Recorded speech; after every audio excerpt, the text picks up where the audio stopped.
या व्हिडिओमध्ये आपण मोमेंट ऑफ इनर्शिया या चॅप्टरमधील numerical based on cutout section यातील न्यूमरिकल नंबर 5 पाहणार आहोत. Determine moment of inertia of figure given below, म्हणजे जी काय आपल्याला डायग्राममध्ये जी काय गिवनमध्ये डायग्राम दिलेला आहे त्याची काय करायचे, moment of inertia find out करायचे about centroidal X X and centroidal Y Y axis. म्हणजे जे काय आपल्याला डायग्राम दिले आहे त्याच्या वाय वाय ॲक्सिसला आणि एक्स एक्स ॲक्सिसला आपल्याला काय करायचे, moment of inertia find out करायचे. सर्वप्रथम मी डायग्राम पाहिल्यानंतर आपल्या काय लक्षात येतंय, तर हा एक मोठा रेक्टँगल आहे. या रेक्टँगल मधून काय केलंय, हा एक सेमी सर्कल आणि हा दुसरा सेमी सर्कल काय केलेला आहे, कट केलेला आहे.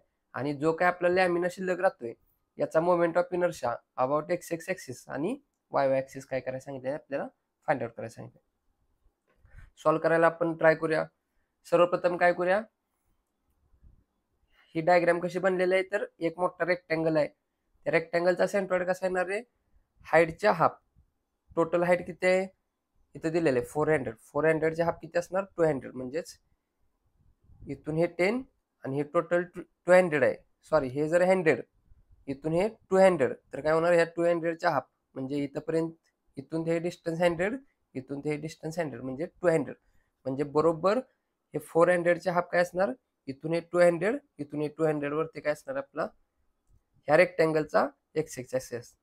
सिमिलरली बेस बघा, बेसची किती दिले डायमेन्शन, 400 mm. 400चे हाफ काय होणार, इथून 200 mm, इथून 200 mm काय होणार आपला वाय ॲक्सिस होणार. म्हणजेच काय, तर संपूर्ण या रेक्टँगलचा सेंट्रॉइड कुठे येणार, इथे येणार. त्याला आपण ह्या रेक्टँगलला 1 म्हणूया.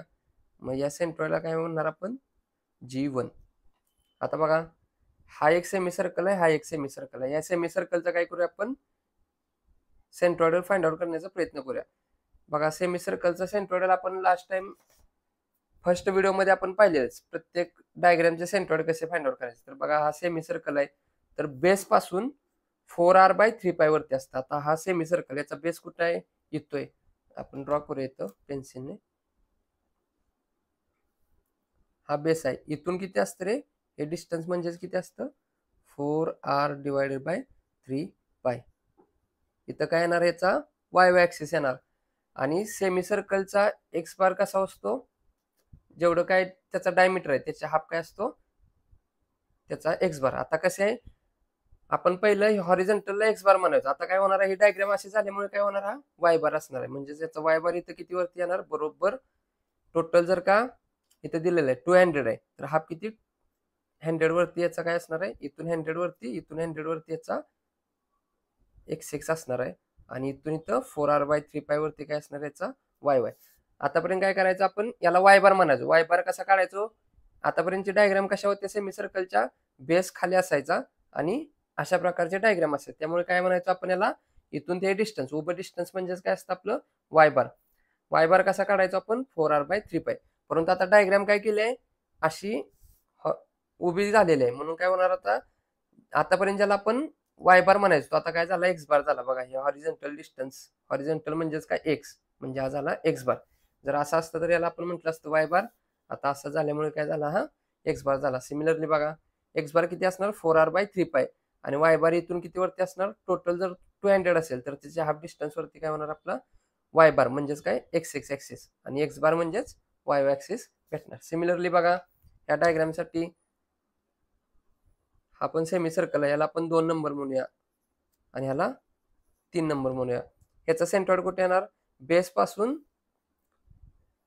4r/3π वरती काय येणार आपला हॉरिझॉन्टल डिस्टन्स आहे. हॉरिझॉन्टल म्हणजेच काय असणार, एक्स बार. आणि एक्स बार काढल्यानंतर आपल्याला काय भेटतो, वाय वाय ॲक्सिस भेटणार. सिमिलरली ह्याचा एक्स बार, वाय बार किती येणार, टोटल 200 आहे, त्याच्या हाफ वरती येणार. इथून 100 वरती काय होणार, याचा एक्स एक्स ॲक्सिस येणार. एक्स एक्स ॲक्सिस कधी भेटतो, तर वाय बार फाइंड आउट केला म्हणजे हा वाय बार झाला. वाय बार फाइंड आउट केल्यानंतर काय भेटणार आपल्याला, एक्स एक्स ॲक्सिस भेटणार. आणि एक्स बार फाइंड आउट केल्यावर काय भेटणार, वाय वाय ॲक्सिस भेटणार. म्हणजेच बघा, पहिल्या रेक्टँगलचा सेंट्रॉइड कुठं आला, x X axis Y Y axis, त्याला G1 म्हटलं. दुसऱ्या सेमी सर्कलचा काय येणार, Y Y axis x X axis इथं, म्हणजे याला आपण G2 म्हणूया. तिसऱ्या सेमी सर्कलचा बघा, इथून इथं हा झाला वाय वाय ॲक्सिस आणि हा एक्स एक्स ॲक्सिस, म्हणजेच काय झाला, हा G3. म्हणजेच काय, ही संपूर्ण डायग्राम कशी तयार झाली, एक रेक्टँगल त्यातून 2 सेमी सर्कल मायनस केलेत. रेक्टँगलला 1 म्हटलं, सेमी सर्कल 2 आणि हा सेमी सर्कल 3. म्हणजेच काय बघा, फॉर्म्युला वापरूया. Moment of inertia about Ix find out करूया. सर्वप्रथम Ix इज इक्वल टू ह्या रेक्टँगलची moment of inertia about X axis 1 असल्यामुळे, रेक्टँगलला 1 म्हटल्यामुळे 1. त्यातून काय करायचा, हा एक सेमी सर्कल मायनस करायचा, हा एक सेमी सर्कल मायनस करायचा. म्हणजेच काय, Ix मायनस Ix. आता बघा, ही संपूर्ण बॉडी जर मी अशी मधून बेंड केली, फोल्ड केली, तर काय होतंय रे, जेवढा लेफ्ट साईडला एरिया आहे तेवढाच काय होतोय राईट साईडला एरिया आहे. म्हणजेच काय आहे, ही सिमेट्रिकल बॉडी आहे. अशी फोल्ड केल्यानंतर काय होतंय, जेवढा लेफ्ट साईडला एरिया आहे तेवढाच काय होतोय राईट साईडला एरिया आहे. म्हणजेच आपला वाय ऍक्सिस काय होणार, बरोबर सेंटरमधून जाणार. सेंटरमधून म्हणजेच किती, जर टोटल डिस्टन्स आपलं 400 आहे, तर इथून 200 आणि इथून 200 वरती काय होणार, आपला वाय ऍक्सिस असणार आहे. मग वाय ऍक्सिस कधी भेटतो आपल्याला, एक्स बार फाइंड आउट केल्यानंतर काय भेटतो, वाय ऍक्सिस. मग एक्स बार किती येणार, X bar due to symmetric असल्यामुळे एक्स बार डायरेक्ट आपण लिहूया. किती येणार, टोटल 400 आहे, तर हा किती येणार 200 mm. वाय बार बघा, वाय बार म्हणजे ओव्हर डिस्टन्स. वाय बार फाइंड आउट केल्यानंतर काय भेटतं आपल्याला, एक्स ऍक्सिस भेटतो. मग वाय बार किती येणार बघा, जर मी अशी फोल्ड केली बॉडी, तर बरोबर सेंटर मधून पास होते का, जेवढा वरच्या साईडला एरिया आहे तेवढाच काय होतं बघा, हा बघा एरिया, हा वरच्या साईडला एरिया. सिमिलरली तसाच खाली आहे का एरिया, सिमिलरली तसाच काय आहे खाली एरिया आहे. म्हणजे जेवढा एरिया वर आहे तेवढाच एरिया खाली असल्यामुळे बरोबर काय होणार, सेंटर मधून आपलं एक्स ऍक्सिस पास होणार. मग सेंटर मधून एक्स ऍक्सिस पास होणार म्हणजे काय होणार, टोटल हाईट किती आहे 400, त्याचे हाफ काय होणार 200 वरती आपला काय असणार आहे Y bar due to symmetry. जेवढा वरती आहे तेवढाच खाली असल्यामुळे सिमेट्रीमुळे काय होणार, वाय बार आपला किती येणार 200 mm. म्हणजेच काय, संपूर्ण कटआउट सेक्शनचा एक्स ऍक्सिस कुठं आला, बरोबर याच्या सेंटरला आला. आणि संपूर्ण कटआउट बॉडीचा वाय कुठं आला, बरोबर सेंटरला आला. म्हणजे संपूर्ण कटआउट सेक्शनचा हा झाला एक्स, हा झाला वाय. आता दिलेल्या सर्व value with respect to rectangle, semi circle काय करूया, संपूर्ण बॉडीचा सेंट्रॉइड कम्पेअर करूया. आता Ix1 बघा, Ix1 फाइंड आउट करूया. म्हणजे एक 1 कशासाठी आहे, रेक्टँगलसाठी. रेक्टँगलचा सेंट्रॉइड कुठं आहे, एक्स साठी बघतोय, म्हणून काय झाला, हा एक्स रेक्टँगलचा झाला. आणि संपूर्ण कटआउट सेक्शनचा एक्स कुठं आहे, इथंच आहे. म्हणजे दोन्ही काय होत आहेत रे, एकाच पॉईंट मधून पास होतात. संपूर्ण रेक्टँगलचा एक्स आणि संपूर्ण कटआउट सेक्शनचा एक्स दोन्ही काय होतात, एकाच पॉईंट मधून पास होतात. एकाच पॉईंट मधून पास झाल्यामुळं हाईट पॅरलल ऍक्सिस थेरम मधला जो एच असतो तो काय होणार आहे, 0 असणार आहे. 0 केल्यानंतर त्याचा एरिया इंटू 0, एने नंबर इंटू 0 काय होणार, 0 होणार.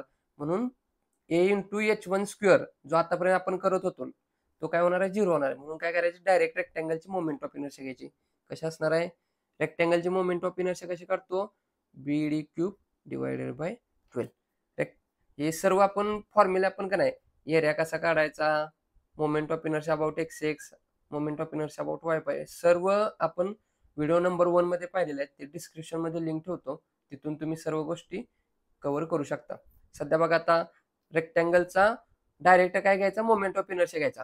जर हा ऍक्सिस जर पॅरलेल असतं, सपोज या संपूर्ण कटआउट सेक्शनचा एक्स इथं आला असता आणि रेक्टँगलचा कुठं एक्स इथं आहे, मग हा आणि हा कसा झाला असता, पॅरलल झाला असता. तर काय करायला लागलं असतं आपल्याला, moment of inertia of this rectangle into area into हाईटचा स्क्वेअर, कारण काहीतरी हाईट आली असती. परंतु आता सध्या काय होतंय, संपूर्ण कटआउटचा एक्स आणि रेक्टँगलचा एक्स एकाच पॉईंट वरती आहेत, त्यामुळे हाईट झिरो म्हणून हाईट इंटू एरिया 0 इंटू एने नंबर 0. म्हणून काय होतंय, फक्त मोमेंट ऑफ इनर्शिया रेक्टँगलची घ्यायची. रेक्टँगलची मोमेंट ऑफ इनर्शिया कशी काढतो, BD³ डिवायडेड बाय 12. बेस किती आहे 400, डेप्थ किती आहे इथे दिलेली आहे, ती सुद्धा 400 आहे, चा क्यूब डिवायडेड बाय 12. कॅल्क्युलेट करूया, 400 इंटू 400 चा cube bracket complete divided bye 12. काहीतरी आन्सर आहे, फार मोठी संख्या छोटी करण्यासाठी ENG बटन प्रेस केलं की ते आन्सर आलं आपलं 2.133 इंटू 10⁻⁹ सर्व व्हॅल्यू कशा आहेत एम एम मध्ये आहेत म्हणून काय करायचं mm⁴ युनिट. रेक्टँगलचा मेन एक्स सोबत कम्पेअर केला. आता काय करूया दुसऱ्या सेमी सर्कलचा कम्पेअर करूया Ix2 is equal to semi सर्कलचा बघा एक्स ऍक्सिस म्हणजे कुठं आहे इथं आहे. हा बघा सेमी सर्कलच्या बेसला ज्यावेळी आपण सेमी सर्कल असा घ्यायचो हॉरिझॉन्टल त्यावेळी काय करायचं रे हा आपला एक्स ऍक्सिस असायचा आणि हा काय असायचा वाय ऍक्सिस असायचा. हा एक्स ऍक्सिस कसा घ्यायचो 0.11 आणि हा वाय ऍक्सिस कसा घ्यायचो πr² / 8 असं घ्यायचो. परंतु आता काय होतं ही बॉडी अशी होते बघा इथं व्यवस्थित लक्ष द्या अशी झाली म्हणजेच काय रे त्या डायग्राम मध्ये जो एक्स होता तो आता काय होतोय वाय होतोय आणि तेव्हा जो वाय होता तो आता काय होतोय एक्स. मग आता बघा हा एक्स म्हणजे हा ऍक्सिस घ्यावा लागणार आपल्याला. जो वाय होता तो आता काय होणार आहे तर एक्स तो कसा घेतो आपण πr⁴ / 8. व्यवस्थित लक्ष द्या. आतापर्यंत जे आपण फॉर्म्युले बघितले ते कसं होतं रे सेमी सर्कल आपला हॉरिझॉन्टल असायचा त्यामुळे हा जो होता तो काय होता एक्स ऍक्सिस होता आणि जो बरोबर यातून जायचा तो काय होता वाय ऍक्सिस होता. परंतु आता बॉडी अशी केल्यामुळे काय झाली सर्व व्हॅल्यू चेंज होणार. म्हणजेच काय होणार जो आपला मूळचा एक्स होता तो आता काय होणार वाय होणार आणि जो वाय होता तो आता काय होणार एक्स. म्हणजेच बघा ह्या बेसला पॅरलल पहिला काय होता आपला हा बेसला पॅरलल पहिला आपण एक्स म्हणायचो. आता काय होणार बघा हा बेसला पॅरलल हा झाला वाय ऍक्सिस. मग आता काय करतोय बघा त्यात जो वाय वापरायचा तो आपल्याला इथं वापरावा लागणार. तो किती आहे πr⁴ / 8.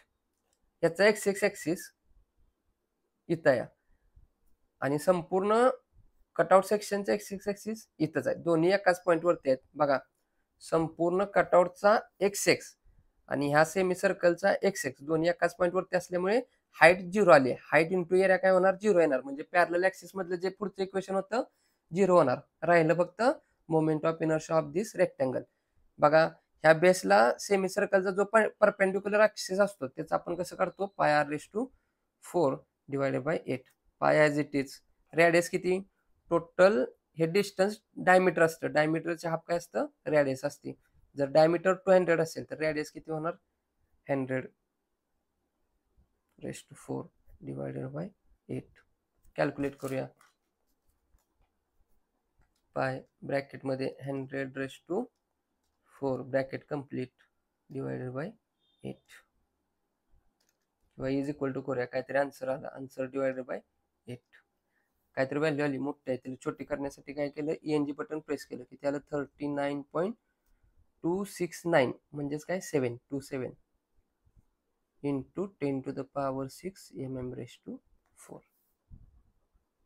सिमिलरली बघा आता तिसरं सेमी सर्कल थर्ड नंबर दिलाय त्याला आपण त्याच्याशी आता काय करायचं त्याच्या सेंट्रॉइडला संपूर्ण कटआउटचा सेंट्रॉइड काय करायचा कम्पेअर करायचं. म्हणजेच काय होणार Ix3 इज इक्वल्स टू बघा याचा एक्स ऍक्सिस इथं आहे आणि संपूर्ण कटआउट सेक्शनचे एक्स दोन्ही काय होत आहेत रे एकाच पॉईंट मधून पास होतात. म्हणून काय करायचं पुढचा जो काय a⁴ तो काय येणार 0 कारण यातला हाईट किती आला 0 आला. 0 इंटू एरिया काय होणार 0 होणार. फक्त काय करायचं सेमी सर्कलचा मोमेंट ऑफ इनर्शिया घ्यावा लागेल. सेमी सर्कलचा बेसला परपेंडिक्युलर कसा घेतो आपण πr⁴ / 8. आतापर्यंत सगळे असे असल्यामुळे काय करायचो जो काय बेसला परपेंडिक्युलर होता तो आपण काय घ्यायचो बेसला परपेंडिक्युलर πr⁴ / 8 त्याला काय म्हणायचं Iyy. परंतु तोच Iyy आता काय झालाय आपला असा केल्यामुळे x झाला हॉरिझॉन्टल झाला का नाही म्हणजेच काय x ऍक्सिस. म्हणून काय करायचं तिकडे जो आपण x घ्यायचो तो आता इथं काय जाणार आहे y होणार आणि जो y आहे तो x होणार. म्हणून काय केलं ह्या बेसला परपेंडिक्युलर कसा काढतो आपण πr⁴ / 8 घेतलं. पाय रॅडियस किती असणार रे 200 सॉरी डायमीटर याचा 200 याचा 200 मग रॅडियस काय होणार डायमीटरच्या हाफ असतं. डायमीटर 200 तर रॅडियस 100⁴ / 8. दोन्ही व्हॅल्यू सेम आहेत म्हणजे आन्सर सुद्धा सेम येणार. किती येणार 39.27 इंटू 10⁶ mm⁴. ह्याचं कॅल्क्युलेशन काय झालं सेम असल्यामुळे आन्सर सुद्धा काय झालं, सेम आलं. इथं लिहिलेल्या इक्वेशन प्रमाणे Ix(x1), Ix(x2), Ix(x3) काढला म्हणजेच काय, मोठ्या रेक्टँगल मधून हा एक सेमी सर्कलचं कॅल्क्युलेशन, या एक सेमी सर्कल म्हणजे 2 आणि 3 मायनस करायचं आहे, 2 आणि 3 मायनस करायचं आहे. चला मग पुट करूया. Ix(x) is equals to x(x1) किती आलं, 2.133 इंटू 10⁻9 मायनस ही आणि ही व्हॅल्यू कशी आहे, सेम आहे. सेम म्हणजेच किती, 2 टाइम्स आली. ही फर्स्ट टाइम, ही सेकंड टाइम, म्हणून काय करायचं, ट्वाइस ऑफ 39.27 इंटू 10⁻6. जरी सेपरेट लिहिलं 39.27 इंटू 10⁻6 मायनस 39.27 इंटू 10⁻6 असं जरी लिहिलं तरी आन्सर बरोबर येणार. परंतु डबल लिहिण्यापेक्षा मी काय केलं, ट्वाइस ऑफ ही केल्यामुळे काय आन्सर येतंय चेक करूया. आणि एकदा असं सुद्धा ही मायनस ही असं सुद्धा करून बघूया. सध्या बघा, पहिल्या ब्रॅकेटमध्ये 2.133 into 10⁻9 bracket complete minus twice of 39.27 into 10⁻6 bracket complete. काहीतरी व्हॅल्यू आली, फार मोठे आहे, छोटी करण्यासाठी ENG बटन प्रेस करणार. म्हणजेच काय, Ix(x) is equal to 2.054 into 10⁻9. All value MM मध्ये असल्यामुळे काय होणार, युनिट mm⁻4. आता सेपरेट करूया बघा. 2.133 into 10⁻9 bracket complete minus 39.27 into 10⁻6 minus 39.27 into 10⁻6. काहीतरी मोठी व्हॅल्यू छोटी करण्यासाठी ENG बटन प्रेस केलं की त्याला 2.054 इंटू 10⁻9 कसं केलं तरी आन्सर बरोबर येतं. परंतु हे लिहिण्याचा आपला त्रास कमी करण्यासाठी मी काय केलं, इंटू 2 डायरेक्ट लिहिलं. म्हणजेच काय, moment of inertia of this X axis आपले किती आले, 2.054 इंटू 10⁻9 mm⁻4. नेक्स्ट काय सांगितलंय, वाय ऍक्सेसला फाइंड आउट करायला सांगितलंय. फाइंड आउट करूया. Iyy इज इक्वल्स टू काय होणार आहे, संपूर्ण कटआउट सेक्शनचा YY त्याचा सेंट्रॉइड फाइंड आउट कसा करायचा, तर हा रेक्टँगल मधून काय केलं आपण, हा 2 शेप आणि हा 3 शेप मायनस केला, त्यावेळी काय होणार, आपल्याला YY भेटणार. सिमिलरली तसंच करायचं. Iyy1 रेक्टँगल मधून हा एक सेमी सर्कल आणि हा सेमी सर्कल मायनस करायचा. रेक्टँगलला 1 म्हटलं, सेमी सर्कलला 2 म्हटलं, या सेमी सर्कलला 3 म्हटलं, म्हणून काय 1 मायनस 2 मायनस 3. म्हणजेच आता YY साठी करतोय, म्हणून Iyy1 minus Iyy2 minus Iyy3. Find out करूया. Iyy1. आता बघा, 1 कशाला म्हटले, रेक्टँगलला, म्हणजे हा रेक्टँगलचा YY ऍक्सिस आणि ह्या कटआउट सेक्शनचा YY ऍक्सिस कम्पेअर करून जी काय व्हॅल्यू येईल ती लिहायची. मग बघा, आता या कटआउट सेक्शनचा YY ऍक्सिस आपण इथं काढला का, तर तो सिमेट्रिक आहे. असं जर फोल्ड केला तर जेवढा एरिया राईट साईडला आहे तेवढाच एरिया काय होतोय रे, लेफ्ट साईडला आहे. म्हणून बरोबर सेंटर मधून काय झाली, आपली YY ऍक्सिस पास झाली.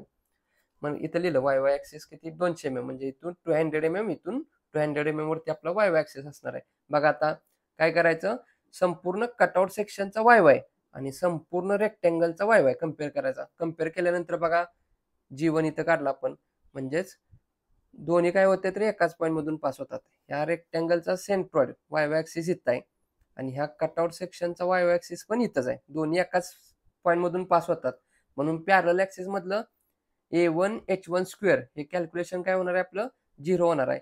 त्यामुळे काय करायचे, डायरेक्ट रेक्टँगलची काय करायची, moment of inertia about YY axis. YY axis rectangle साठी कशी काढतो रे आपण, dB³ डिवायडेड बाय 12. एक्स ला कशी काढतो, BD³ डिवायडेड बाय 12 आणि YY ला कशी काढतो, dB³ डिवायडेड बाय 12. म्हणजे डेप्थ किती आहे, 400, बेस किती आहे, 400 चा क्यूब डिवायडेड बाय 12. हे कॅल्क्युलेशन इथं केलेलं आहे बघा. 400 चा क्यूब ॲज इट इज लिहितो, 2.133 इंटू 10⁻9. सर्व युनिट MM मध्ये असल्यामुळे mm⁻4. आपण डबल कॅल्क्युलेशन पण करू शकलो असतो, परंतु ऑलरेडी इथं केलेलं आहे ना, मग टाइम वेस्ट कशाला करायचं, म्हणून काय केलं आपण, डायरेक्ट आन्सर लिहिलं. Next Iyy2. बघा, आता संपूर्ण कटआउट सेक्शनचा वाय वाय आपण इथं काढलाय. आणि आता दुसऱ्या डायग्राम कुठली आपण धरले, सेमी सर्कल हा धरलाय. याचा वाय वाय कुठं आहे, इथं आहे. म्हणजे ह्या सेमी सर्कलचा वाय वाय इथं काढला आणि संपूर्ण कटआउट सेक्शनचा वाय वाय इथं काढला. ही दोन्ही एकमेकाला कसे आहेत, पॅरलल आहेत. म्हणून काय करायचं, पॅरलल ऍक्सिस थेरम वापरायचा. काय असतो, आय जी 2 साठी असल्यामुळे 2 प्लस A2H2 चा स्क्वेअर. आतापर्यंत इथं आपण हे कॅल्क्युलेशन घेतलं नाही, कारण का रे बघा, ह्याचा वाय वाय कटआउट सेक्शनचा वाय वाय आणि रेक्टेंगलचा वाय वाय एकाच पॉईंट वरती होता. म्हणून हे कॅल्क्युलेशन काय यायचं, 0 यायचं. हे 0 आल्यामुळे नाही लिहिलं तरी चालते. म्हणून डायरेक्ट काय घ्यायचं, मोमेंट ऑफ इनर्शिया घ्यायचं त्या आयटमचा. इथं बघा ह्याचा एक्स कटआउटचा एक्स आणि रेक्टेंगलचा एक्स इथंच होता. म्हणून हे पुढचं कॅल्क्युलेशन 0 आल्यामुळे डायरेक्ट काय घेतलं, फक्त मोमेंट ऑफ इनर्शिया रेक्टेंगलचा घेतला. ह्याच मध्ये बघा, सेमी सर्कलचा एक्स आणि कटआउट सेक्शनचा एक्स हा संपूर्ण कटआउट सेक्शनचा एक्स आणि सेमी सर्कलचा एक्स काय होतं, एकाच पॉईंटवरती होता. मग हे कॅल्क्युलेशन काय आलं असतं, 0 आलं असतं. मग 0 न घेता आपण काय केलं, डायरेक्ट याचा moment of inertia find out केला. तिसऱ्यासाठी बघा, या सेमी सर्कलचा एक्स इथं आहे आणि संपूर्ण कटआउट सेक्शनचा एक्स इथं आहे. ही दोन्ही काय होतं, एका पॉईंट मधून पास होतात. म्हणून A3H3 कॅल्क्युलेशन 0 आलं असतं. म्हणून हे न घेता डायरेक्ट काय घेतलं, moment of inertia find out केली. परंतु आता बघा, वाय वाय साठी कसं केलं बघा, रेक्टेंगलचा वाय वाय आणि कटआउट सेक्शनचा वाय वाय दोन्ही एका असल्यामुळे हे कॅल्क्युलेशन 0. म्हणून फक्त काय घेतलं, मोमेंट ऑफ इनर्शिया घेतलं. सेमी सर्कल साठी बघा, कटआउट सेक्शनचा वाय वाय हा झाला आणि सेमी सर्कलचा वाय वाय हा आपण काढलेला बघा. आता बघा, ह्यात काहीतरी डिस्टन्स आहे म्हणून आपण काय घेतलं, A2H2 घेतला. आता बघा, सेमी सर्कलचा इथे एरिया काढूया. A2 is equal to, area कसा काढतो सेमी सर्कलचा, pi D square divided by 8. Calculate करूया. डायमीटर किती आहे, इथून ते डिस्टन्स 200चा स्क्वेअर डिवायडेड बाय 8 किती आलं, पाय ऑफ 200चा square bracket complete divided by 8. काहीतरी व्हॅल्यू आली, त्याला आपण छोटी करूया. किती आलं, 15.7079 म्हणजेच किती, 80. म्हणून डायरेक्ट 8 लिहितो.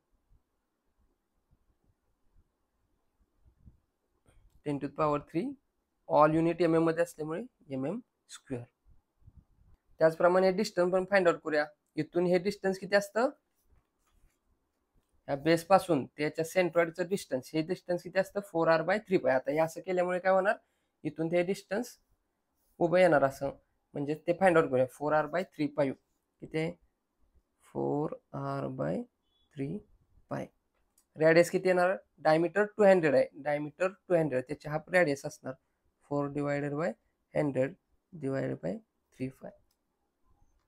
4 into 100 डिवायडेड बाय 3π.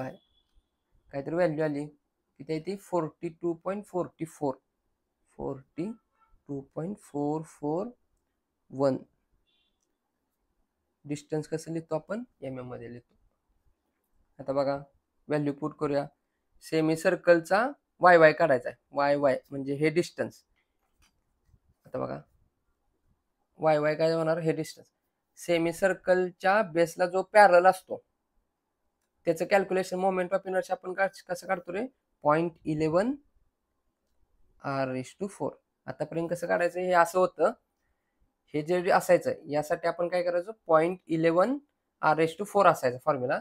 आणि ह्याच्यासाठी काय असायचा, पाय r/4 डिवायडेड बाय 8. परंतु आतापर्यंत याला आपण वाय वाय म्हणायचो आणि याला काय म्हणायचो, एक्स म्हणायचो. पण आता काय करायचं, जो एक्स आहे हा असा केल्यामुळे काय होणार, जो एक्स होता तो वाय वाय होणार आणि जो वाय वाय आहे तो एक्स होणार. मग आता बघा, वाय वाय हा झाला का वाय वाय. पहिल्यात आपण हेच काय करायचो, 0.11 r/4 असं काढायचो. मग आता हे, परंतु त्याला एक्स म्हणायचो. आता असं केल्यामुळे काय होणार, याला आपण वाय वाय म्हणणार. त्याचाच फॉर्म्युला काय होता, 0.11 r/4. म्हणून काय करायचं, वायला 0.11 r/4. हे झाला सेमी सर्कलचा moment of inertia into area. Area कसा काढतो, pi D square divided by 8 into height. Y Y साठी काढतो, वाय वाय साठी कसं असणार मग, 2i इथं 2 साठी काढतोय ना, म्हणजे वाय बार मायनस y2 आपण काय करणार, व्हॅल्यू पुट करणार. परंतु y1 मोठा, y2 मोठा आहे का y बार मोठा आहे ते स्टार्टिंगला घ्यायचं आणि जे छोटं आहे ते नंतर घ्यायचं. आता बघा y बार म्हणजे काय, रेफरन्स लाईन काढतो आपण इथून अशी एकदम बॉटम मधून आणि एकदम लेफ्ट कॉर्नर मधून काढतो. तिथून डिस्टन्स आपण काय करत असतो, रेफर करत असतो. बघा आता वाय साठी घेताना काय करायचं, एक्स घ्यायचं आणि जर इथं एक्स एक्स असतं तर इथं काय घेतलं असतं, वाय घेतलं असतं. म्हणजेच काय होणार, आता वाय असल्यामुळे एक्स एक्स 2 आहे, म्हणजेच काय एक्स बार मायनस x2. परंतु एक्स बार मोठा आहे का x2 मोठा आहे ते स्टार्टिंगला घ्यायचं आणि नेक्स्ट व्हॅल्यू सेकंड घ्यायची. मग बघा आता एक्स बार आणि x2 इथून ते हे डिस्टन्स काय असणार आहे, x2 आणि इथून ते हे डिस्टन्स काय असणार आहे, एक्स बार. या दोन्हीतलं मोठं कुठलं डिस्टन्स आहे, हे डिस्टन्स मोठं आहे म्हणजेच काय एक्स बार मोठं आणि x2 काय आहे, छोटं डिस्टन्स आहे म्हणून x2 चा स्क्वेअर. इथं लिहूया आपण एक्स बार मायनस x2 चा स्क्वेअर. व्हॅल्यू पुट करूया 0.11. रॅडियस किती आहे, डायमीटर 200 आहे, त्याची हाफ असते रॅडियस. 200 ची हाफ किती असणार आहे, 100⁴ प्लस π/8 d स्क्वेअर. एरिया काढलेला आहे आपण, किती काढला तो 15.708 into 10⁻³ into X bar minus x2. X bar किती आहे, इथं आपण काढलेला आहे 200 मायनस x2 म्हणजेच इथं काढलेलं आहे आपण. x2 किती आहे, 4r/3π. कॅल्क्युलेशन किती काढलं, 42.441 चा स्क्वेअर.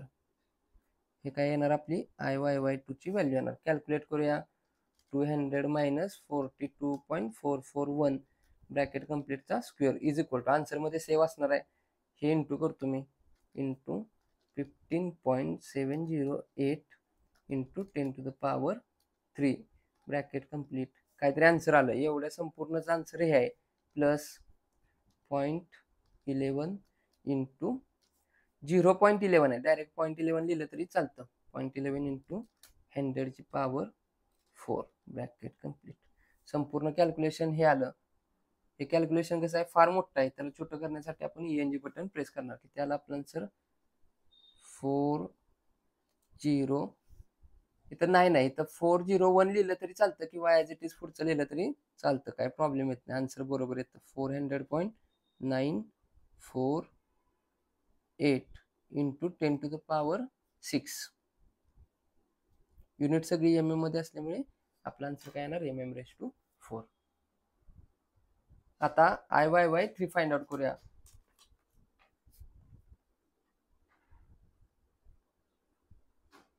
म्हणजे तिसऱ्या सेमी सर्कल साठी काय करायचं, वाय इथं आहे आणि संपूर्ण कटआउट सेक्शनचा वाय इथं आहे. दोन्ही एकमेकाला कसे आहेत, पॅरलल आहेत.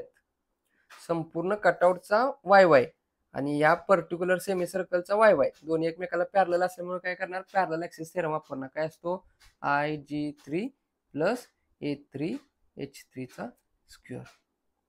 बघा बेसला पॅरलल, बघा हा बेस आहे, या बेसला पॅरलल म्हणजेच या बेसला पॅरलल कसं काढतो रे आपण, याच्यासाठी moment of inertia 0.11 r⁴. 0.11 r⁴ moment of inertia काढतो. प्लस ह्याचा एरिया किती असणार, जेवढा ह्याचा एरिया असणार तेवढाच याचा, कारण याचा डायमीटर 200 आहे, याचा डायमीटर 200 आहे. मग एरिया कसा काढतो, πd²/2. म्हणजेच काय 200 इथं व्हॅल्यू ठेवल्यानंतर जेवढा आन्सर याचं येणार आहे तेवढंच ह्याचं येणार आहे. म्हणून एरिया याचा किती येणार आहे, 15.708 इंटू 10⁻3. हाईट बघा h3 वाय साठी काढतो, म्हणजेच काय असणार आहे, एक्स बार मायनस x3. जर इथं वाय असेल तर इथं काय असतं, x घ्यायचं चा स्क्वेअर. आता बघा एक्स बार मायनस x3 घ्यायचं, मग x3 स्टार्टिंगला घ्यायचं का एक्स बार स्टार्टिंगला घ्यायचं, जी मोठी व्हॅल्यू असेल ती स्टार्टिंगला घ्यायची. मग बघा आता रेफरन्स ऍक्सिस इथं आहे, व्हर्टिकल ऍक्सिस, हॉरिझॉन्टल ऍक्सिस इथं असणार आहे. आपल्याला हे डिस्टन्स पाहिजे, इथून ते हे डिस्टन्स काय असणार आहे, इथून ते हे डिस्टन्स हे झालं एक्स बार आणि इथून ते ऍक्सिसचं डिस्टन्स हे असणार काय आपलं x3 असणार आहे. मग बघा हे डिस्टन्स मोठं आहे का हे डिस्टन्स मोठं आहे, तर हे डिस्टन्स मोठं आहे म्हणजेच काय x3 मोठं आहे, म्हणून काय करायचं x3 मायनस एक्स बार. कसं करायचं, वाय वाय असेल तर x bar minus x1 x bar minus x2 X bar minus x3. आता सध्या 3 साठी करतोय म्हणून काय करायचं एक्स बार मायनस x3 असं कॅल्क्युलेशन केलं तरी बरोबर येतं. कारण कसं होतं एक्स बार मायनस x3 केलं असतं तर हे कॅल्क्युलेशन निगेटिव्ह मध्ये आलं असतं, परंतु निगेटिव्हचा स्क्वेअर काय होतो पॉझिटिव्ह येतो.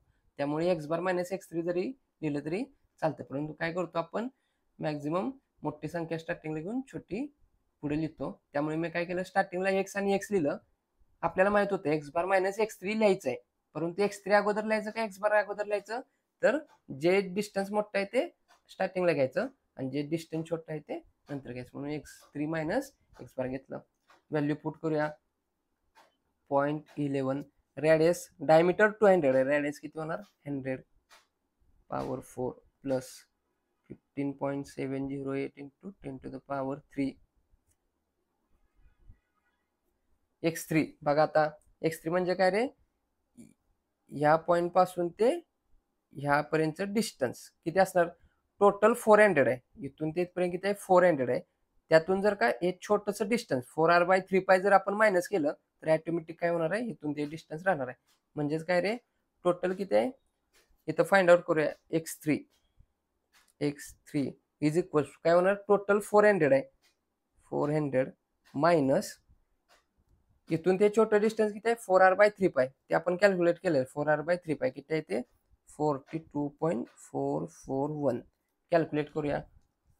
400 मायनस 42.441 किती आलं ते 357.559. डिस्टन्स असल्यामुळे फक्त mm मध्ये आन्सर येणार. आता व्हॅल्यू सगळ्यात पुट करूया.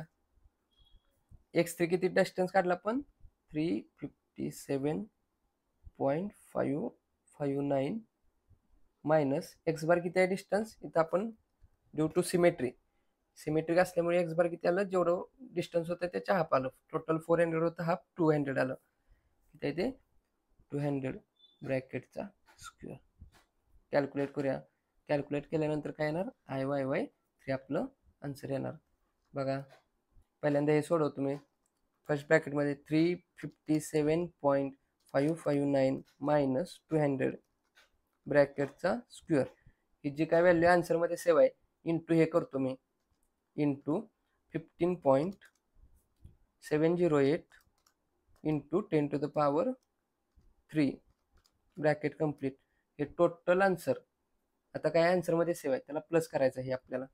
प्लस 0.11 इंटू 100ची power 4 bracket complete. Total answer किती आलं आपलं 400 काहीतरी, फार मोठी संख्या आहे त्याला छोटी करण्यासाठी ENG बटन प्रेस करणार. म्हणजेच किती आलं आपलं answer 400.948 into 10 to the power 6 mm². सर्व व्हॅल्यू mm मध्ये असल्यामुळे काय करायचं mm²4. IYY2 आणि IYY3 आन्सर सेम आले बघा.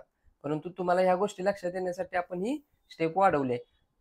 तुमच्या लक्षात आलं असेल की बघा आता संपूर्ण कटआउट सेक्शनचा YY बघा, इथून हा सेमी सर्कलचा YY, हा सेमी सर्कलचा YY आणि हा सेमी सर्कलचा YY बघा सेम डिस्टन्स वरतीच असणार नाही. इथून हे डिस्टन्स जेवढं असणार आहे तेवढंच इथून हे डिस्टन्स असणार आहे का नाही. म्हणजेच काय रे, जेवढं ह्या पॅरलल ऍक्सिस थेरम वापरून कॅल्क्युलेशन येणार तेवढंच इकडं पॅरलल ऍक्सिस थेरम वापरून कॅल्क्युलेशन येणार. कारण बघा हा सेमी सर्कलचा मोमेंट ऑफ इनर्शिया डायमीटर दोघाचा सेम असल्यामुळे सेम येणार. डायमीटर सेम असल्यामुळे एरिया देखील काय होणार आहे दोघाचा सेम येणार आहे. राहिला फक्त हाईटचा प्रश्न. बघा बरोबर सेंटरला असल्यामुळे इथून ते हे हाईट ह्या दोघातल्या पॅरलल मधलं डिस्टन्स म्हणजेच काय असतं हाईट. इथून ह्या दोघातलं पॅरलल डिस्टन्स म्हणजे काय असतं हाईट. जेवढी ह्या दोघातलं हाईट येणार h तेवढीच ह्या दोघातली काय होणार आहे h येणार. म्हणून सगळं कॅल्क्युलेशन काय आहे ॲज इट इज रिपीट होणार. फक्त काय होतं रे, हे इथं बघा डिफरन्स तुम्ही समजताल की आता इथं 200 मायनस 42 पॉईंट आलं, इथं 357 पॉईंट व्हॅल्यू डिफरंट आहे. मग आन्सर कसं काय सेम. व्हॅल्यू डिफरंट का, तर आपण याला रेफरन्स ऍक्सिस म्हणतो. इथून आपण हे x1 x बार आणि x3 असं डिस्टन्स घेतो, त्यामुळे ह्या व्हॅल्यू डिफरंट आल्या, परंतु कॅल्क्युलेशन केल्यानंतर काय होतं रे, सेमच येणार आहे. कारण आपल्याला काय फाइंड आउट करायचं आहे, ह्या ॲक्सिस पासून ह्या ॲक्सिसचं डिस्टन्स आणि ह्या ॲक्सिस पासून ह्या ॲक्सिसचं डिस्टन्स, ते काय असणार आहे दोन्हींचं पण कसं असणार आहे, सेम. इथून ते हे जेवढं डिस्टन्स आहे तेवढंच काय होणार आहे, इथून ते हे डिस्टन्स येणार आहे. जरी इथले व्हॅल्यू जरी डिफरंट आल्या तरी येणारं सबस्ट्रॅक्शन काय होणार आहे, सेमच येणार आहे. बघा 357.559 मायनस 200 किती आलं, 157.559. 157.559 इथं बघा मायनस 42.441.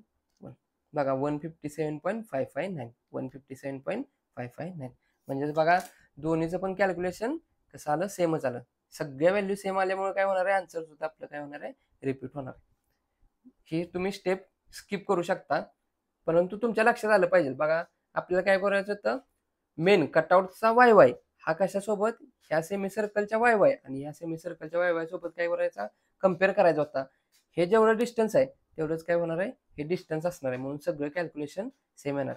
जर याचं कॅल्क्युलेशन डिफरंट आणि याचं डिफरंट आलं असतं तर वेगवेगळे व्हॅल्यू घ्यावं लागले असतं, पण काय होते दोघांचं सेम असल्यामुळे आन्सर काय होणार आहे, रिपीट होणार आहे. तर आता बघा आय वाय वाय कसा करायचा, I Y Y 1 minus I Y Y 2 minus Y Y 3. I Y Y 2 आणि आय वाय वाय 3 कसे आहेत, सेमच आहे, म्हणून डबल न तर मी काय करणार, ट्वाइस टाइम ऑफ हे करणार. बघा आता आय वाय वाय 1 किती आलं, 2.133 into 10⁻9 minus twice of 400.948 into 10⁻6. Calculate करूया. 2.133 into 10⁻9 bracket complete minus twice of 400.948 into 10⁻6 bracket. काहीतरी व्हॅल्यू आली, फार मोठे आहे, त्याला छोटी करण्यासाठी आपण काय करतो, एनजी बटन प्रेस करतो. किती आन्सर आलं, I Y Y moment of inertia about Y Y axis is equals to 1.331 into 10⁻9. सर्व व्हॅल्यू एम एम मध्ये असल्यामुळे आन्सर काय होणार, mm⁴. म्हणजेच न्यूमरिकल मध्ये विचारल्याप्रमाणे आय एक्स एक्सला आणि आय वाय वायला काय करायच्या होत्या, व्हॅल्यू फाइंड आउट करायच्या होत्या. सर्वप्रथम काय करायचा, संपूर्ण कटआउट सेक्शनचा सेंट्रॉइड फाइंड आउट करायचा, एक्स एक्स ॲक्सिस आणि वाय वाय ॲक्सिस. आणि आता आन्सर फाइंड आउट करताना एक्स एक्सला करताना काय करायचं, रेक्टँगलच्या एक्स एक्स सोबत कम्पेअर करायचा. दोन्ही एकाच पॉईंटवर असल्यामुळे direct moment of inertia formula वापरायचा. त्यानंतर संपूर्ण कटआउटचा एक्स एक्स आणि या सेमी सर्कलचा एक्स एक्स कम्पेअर करायचा, तो सुद्धा एकाच पॉईंटमध्ये असल्यामुळे direct moment of inertia find out करायची. परत तिसऱ्याचा सेमी सर्कलचा एक्स एक्स आणि संपूर्ण कटआउटचा एक्स एक्स कम्पेअर करायचा, ते सुद्धा एकाच पॉईंटवरती आल्यामुळे काय होणार, मोमेंट ऑफ इनर्शिया फॉर्म्युला वापरायचा. रेक्टँगल मधून हा एक सेमी सर्कल हा एक सेमी सर्कल म्हणजे 1 मायनस 2 आणि 3 वजा करायचं होतं, आणि काय होतं आपला answer I x x find out करतो. सिमिलरली आय वाय वायला कसं असते, संपूर्ण कटआउटचा वाय वाय रेक्टँगल सोबत कम्पेअर करायचा. तर बघा संपूर्ण रेक्टँगलचा वाय वाय आणि कटआउटचा वाय वाय एकाच पॉईंटवरती असल्यामुळे काय होणार, पुढची व्हॅल्यू सगळी इथली 0 येणार, म्हणून काय करायचं, डायरेक्ट रेक्टँगलचा आय वाय वायचा फॉर्म्युला वापरायचा, मोमेंट ऑफ इनर्शिया कॅल्क्युलेट करायचा. त्यानंतर काय करायचं, कटआउटचा वाय वाय आणि सेमी सर्कलचा हा जो काय वाय वाय तो काय करायचा, कम्पेअर करायचा. हे दोन्ही एकमेकाला पॅरलल असल्यामुळे काय करायचं, इथं पॅरलल ॲक्सिस थेरम वापरायचा. सेमी सर्कलचा मोमेंट ऑफ इनर्शिया कसा करतो, ह्या ॲक्सिसला, उभ्या ॲक्सिसला, त्याचा फॉर्म्युला लिहायचा, त्याचा एरिया काढायचा आणि हाईट म्हणजे ह्या दोघातलं डिस्टन्स केवढा आहे ते म्हणजे काय असतं, हाईटचा स्क्वेअर करायचा, व्हॅल्यू काढायचे. सिमिलरली काय करायचं, तिसऱ्यासाठी बघा ह्याचा वाय वाय, संपूर्ण कटआउटचा वाय वाय आणि सेमी सर्कलचा वाय वाय एकमेकाला कसे आहेत, पॅरलल आहेत, म्हणून काय करायचं, पॅरलल ॲक्सिस थेरम वापरायचा. पॅरलल ॲक्सिस थेरम वापरल्यानंतर काय करायचं, सेमी सर्कलचा ॲक्सिस साठीचा मोमेंट ऑफ इनर्शिया फॉर्म्युला वापरायचा, एरिया त्याचा काढायचा आणि हाईट, ह्या दोन्हीतलं जेवढं काय डिस्टन्स आहे ते हाईटचा काय करायचा, स्क्वेअर करायचा. ही आणि ही व्हॅल्यू कशी आली, सेम आली, कारण त्याचा डायमीटर सेम आहे, दोघातली हाईटचा किती हाईट दोघांची सुद्धा सेम आहे, त्यामुळे काय होतं, आन्सर सेम होते, म्हणून काय होणार, ट्वाइस ऑफ हे करून रेक्टँगलचा जो काय आपण काढलेला आहे वाय वाय त्यातून काय करायची, व्हॅल्यू सबस्ट्रॅक्ट करायची, काय येते आय वाय वाय आपल्याला मिळून जातं. हा व्हिडिओ आवडला असेल तर नक्की लाईक करा. अजून आपल्या कट्टा इंजिनियर्स या चॅनलला जर सबस्क्राईब केलं नसेल तर सबस्क्राईब करून समोरील बेल आयकॉन दाबा, जेणेकरून असेच नवनवीन व्हिडिओ तुम्हाला पाहता येतील. धन्यवाद.